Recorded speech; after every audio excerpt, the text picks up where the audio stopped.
ఉన్న బంగారాన్ని విడిపించి ఆ రోజు ఆన్లైన్ రేటుకే మేము కొంటాం. Sharma gold company. నమస్తే, వెల్కమ్ టు సుమన్ టీవీ. నేను మీ గిరిజ. ఇవాళ మనతో పాటు ప్రముఖ జ్యోతిష్య పండితులు గోనుగుంట్ల సురేష్ బాబు గారు ఉన్నారు. వారితో మాట్లాడి కొన్ని విషయాలు తెలుసుకుందాం. నమస్కారం గురువుగారు. నమస్కారం అండి గిరిజ గారు. గురువుగారు, మామూలుగా అమావాస్య రోజు నరదృష్టి తగిలితే ఆ రోజు దిష్టి తీసేసేయాలి అని అంటూ ఉంటారు. అది చిన్న పిల్లలకైనా పెద్దవాళ్ళకైనా ఎవరికైనా. అయితే అందులోనూ ఆదివారం అమావాస్య వస్తే మరింత ప్రాముఖ్యత ఉంటుంది అంటారు. అందులోనూ కార్తీక మాసం. అసలు మూడు చాలా పవర్ఫుల్గా కలిసి వచ్చాయి. మరి అసలు ఈ నరదృష్టి తీయాలి అని అంటే అసలు నరదృష్టి ఉంది అని మనకు ఎలా తెలుస్తుంది? అంటే ఏ లక్షణాలను బట్టి మనం తెలుసుకోవచ్చు? ఆ దృష్టి తొలగిపోవాలి అంటే ఎలాంటి పరిహారాలు చేస్తే మంచిది అంటారు? మా కోసం అలాగే మా వీక్షకుల కోసం ఒకసారి వివరిస్తారా? సంతోషం అండి. ఇప్పుడు మనకి ఒక శోభాయమైన మాసం, ఓకే, శివులకి కేశవులకి ఎంతో పవిత్రమైన మాసం, ఎంతో ఆధ్యాత్మికమైన ఈ మాసంలో ప్రతిరోజు ప్రతి గంట మనకి ఎంతో ఆధ్యాత్మిక కూడుకోనుండి మనం ఇప్పటిదాకా శనివారాలు చేసుకున్నాం, సోమవారాలు చేసుకున్నాం, అన్నీ జరుపుకున్నాం అండి. కార్తీక పౌర్ణమి చేసుకున్నాం, గుళ్ళు తిరిగాం, అన్నీ తిరిగాం అనమాట. ఇన్ని చేసిన తర్వాత మనకి పూజ అంతా అయిపోయిన తర్వాత మనకి దేవుడు కూడా మంగళహారతి చేస్తారు, ఎందుకంటే దృష్టి పోవటానికని. అలానే ఇంత చేసిన తర్వాత మనకు కూడా దిష్టి తగిలితే అప్పటిదాకా మనం శారీ కట్టుకోం, చక్కగా శారీ కట్టుకుంటాం, జ్యువెలరీ పెట్టుకుంటాం, బయటికి వెళ్తాము, మన మీద కళ్ళు పడి ఉంటే సో ఇది దృష్టి ఉంటుందన్నమాట. అయితే మీరు అడిగిన విధంగా ఫస్ట్ ఈసారి అమావాస్య లాస్ట్ అనమాట, కార్తీక మాసం లాస్ట్ రోజు, అందులోనూ ఆదివారం వచ్చింది, దాంట్లోనూ కార్తీక మాసము అమావాస్య ఆదివారం మూడు కలిసి వచ్చినమాట. ఇన్ని 30 రోజులు మీరు కష్టపడి చక్కగా ఇంత పని చేసుకున్నారు కదా, మీకు ఎవరో ఒకరి దృష్టి పడే ఉంటుంది కదా. అయితే క్వశ్చన్ ఏమందంటే, ఏమండి మాకు దృష్టి ఉందా లేదా, దృష్టి తగిలిందా లేదని ఎట్లా తెలుస్తుంది? సింబాలిక్ అంతే కదా, జనరల్. అంటే పిల్లలు అంటే పెద్ద చిన్నపిల్లలు ఉంటారు, చిన్నపిల్లలు దృష్టి తగిలిందని మనకి ఎలా తెలుస్తుంది? లేదంటే యంగ్ కపుల్స్ ఉంటారు, బయటకి ఎక్కడికో పోతారు గుడికి, అందరూ వాళ్ళని చూస్తూ ఉంటారు, వాళ్ళకి దృష్టి పడుతూ ఉంటుంది. అసలు దృష్టి పడితే వాళ్ళకి ఎలా ఉంటారని చూద్దాం. మనకి దృష్టి పడినప్పుడు ఎలా ఉంటుందంటే అండి, ఫస్ట్ వాళ్ళకి అలసటగా ఉంటారు, టైర్డ్నెస్ వచ్చేస్తుంది అనమాట. ఏంటి ఇప్పటిదాకా బాగున్నాం, యాక్టివ్గా సడన్గా కూలిపోయినట్లు ఉంటాం అనమాట. అంతేకాకుండా ఆవులింతలు వచ్చేస్తూ ఉంటాయి. తర్వాత ఏమవుతుందంటే, కొత్తగా బట్టలు వేసుకుంటే బట్టలు అది ఒక ఏదైనా వేసుకుంటే గాజులు కానీ ఏదైనా పగిలిపోవటము, చీర ఏదైనా కనుక బట్ట కానీ ఉంటే దాన్ని తగులుకోవటం, చినిగిపోవటము. తర్వాత ఏమవుతుందంటే, ఇవన్నీ ఏదైనా కనుక కొత్త బట్టే కానీ అదేదో పిగిలిపోయి ఉంటుంది అనమాట. ఇవన్నీ సింబాలిక్ ఏంటంటే దృష్టి తగిలింది అనే దానికి ఒక సింబాలిక్ మనకి. తర్వాత కొన్నిసార్లు ఏమవుతుందంటే ఆటంకాలు అన్ఎక్స్పెక్టెడ్గా వస్తాయి. అప్పటిదాకా బాగుంటారు భార్య భర్తలు, సడన్గా గొడవ పడతారు, ఎక్కువసేపు పడరు, ఒక 10 నిమిషాలే. అలా ఇలాంటికి కొన్నిసార్లు మనకు సంబంధించిన విషయంలో వస్తూ ఉంటారు అనమాట. ఏదో ఒక అపోహలు ఉంటాయి భార్య భర్తల మధ్య, బంధువులతో శత్రుత్వం పెరిగిపోవటము, లేదంటే ఏమవుతుందంటే అండి చెడు కళలు రావటం, రాత్రిపూట చెడు కళలు వచ్చేస్తుంటే మనకి నిద్ర లేకపోవటము, అన్నం సరిగ్గా తినకపోవటం, అనారోగ్యం, చేతిలో ఉన్న వస్తువులు టక్కన కింద పడిపోతాం, ఏది తెలవదు. అప్పటిదాకా బాగుండి చేతిలో ఉన్నట్టుండి మన చెయ్యి మనకి వస్తువుకి మధ్యలో గ్యాప్ వచ్చేస్తుంది, కింద వదిలేస్తాం, చూస్తుంటాం కదా, అప్పటిదాకా బాగా పట్టుకొని టక్కన వదిలేస్తాం అనమాట. ఇలా చేతిలో ఉన్న వస్తువు టక్కన కింద పడిపోవటం, ఇవన్నీ సంబంధించిన విషయాల్లో మనకు చూసుకుంటే ఖచ్చితంగా దృష్టి తగిలిందనేది అర్థం అనమాట. ఈ దృష్టి తగిలితే ఏమవుతుంది? దృష్టికి చాలా పవర్ ఉంటుందన్నమాట. వీటికి సంబంధించి మనకి పురాణాలలో కూడాను శాస్త్రాల్లో చాలా బాగా వివరించారు. మనకి వినాయకుడు కడుపార చక్కగా తిని నడుస్తూ ఉంటే పైన చంద్రుడు చూసి అట్టహాసం చేయగానే కళ్ళ దృష్టి తగిలి పొట్ట తగిలి పగిలిపోతాడు. అంటే సాక్షాత్తు గణపతికే దృష్టి యొక్క ప్రభావం అంత ఉంటుందన్నమాట.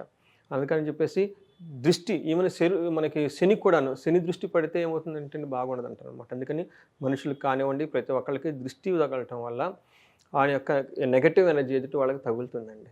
అయితే ఇప్పుడు దాకా మనం చెప్పుకునే సింబల్స్ ఉన్నాయి, మరి ఏం చేయాలి, పరిహారాలు ఎలా చేస్తే మంచిది? ఈ దృష్టి ఏమవుతుందంటేనండి, నర దృష్టి, రకరకాల దృష్టి ఉంటాయి. గురు దృష్టి ఉంటుంది, దివ్య దృష్టి ఉంటుంది, మనం చెప్పుకునే నర దృష్టి.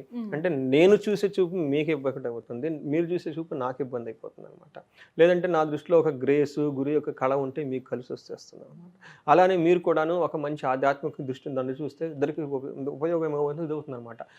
చూసే దృష్టిలో ఏ ప్రాబ్లం ఉన్నా కానీ అవతల వ్యక్తి ఎఫెక్ట్ అయిపోతుంది అనమాట.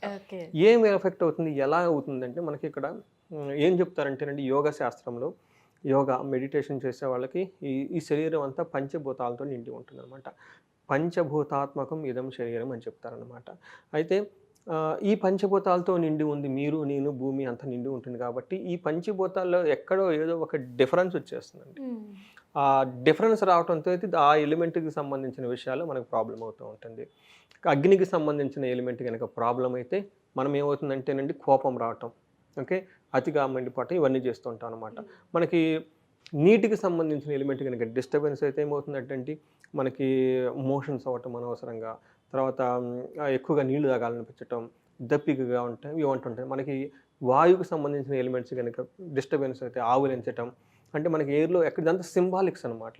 ఇలా మనకి సంబంధించి కొన్నిసార్లు ఏమవుతుంది, వాయుతత్వానికి సంబంధించి మనకి ఎక్కువ ప్రాబ్లం అవుతుంది.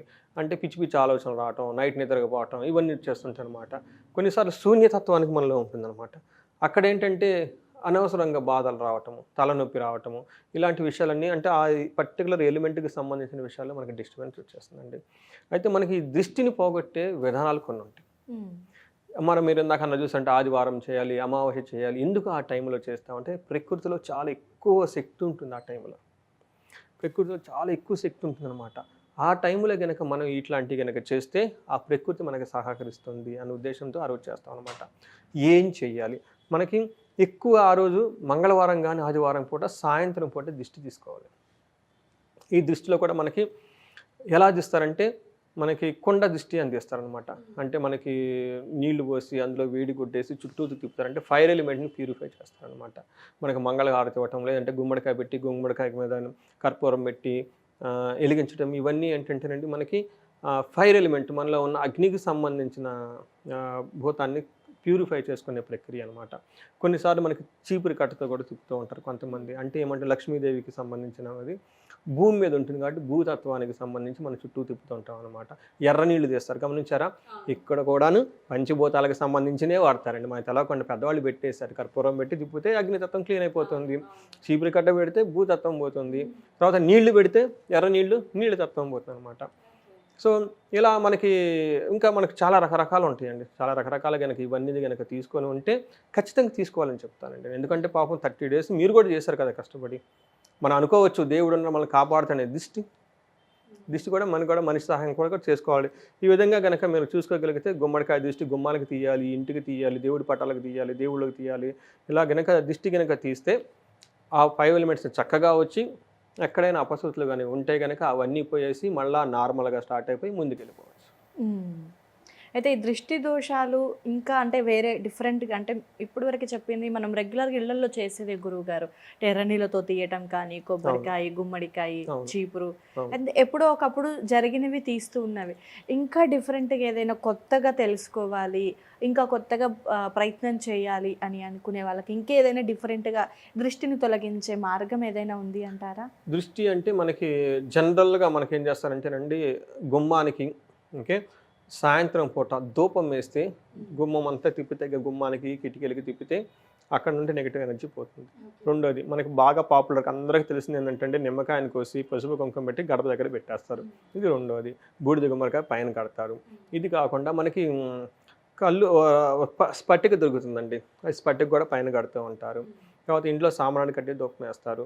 ఇవి కాకుండా మనకి ఇంటికి వచ్చే వాళ్ళకి పోయే వాళ్ళకి చాలా ఇంపార్టెంట్, అందరికీ తెలవదండి.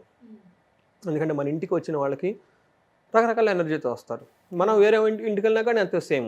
ఎందుకంటే మన ఇంట్లో ఉండే వాతావరణం వేరు, వాళ్ళ ఇంట్లో ఉండే వాతావరణం వేరు. మనం వాళ్ళ ఇంటికి వెళ్ళినప్పుడు నెగిటివ్ ఎనర్జీ క్యారీ చేసుకొని వెళ్తాం. మనకి ఇంట్లో మనకు పాజిటివ్, వాళ్ళ ఇంట్లోకి అది ఫిట్ అవ్వకపోవచ్చు. అలానే వాళ్ళ ఇంట్లో వాళ్ళు బాగానే ఉంటారు, సాత్వికమైన పీపుల్. బట్ మన ఇంటికి వచ్చినప్పుడు మన ఇంటి వాతావరణానికి వాళ్ళ వైబ్రేషన్ మన వైబ్రేషన్ సెట్ అవ్వదు కదండి.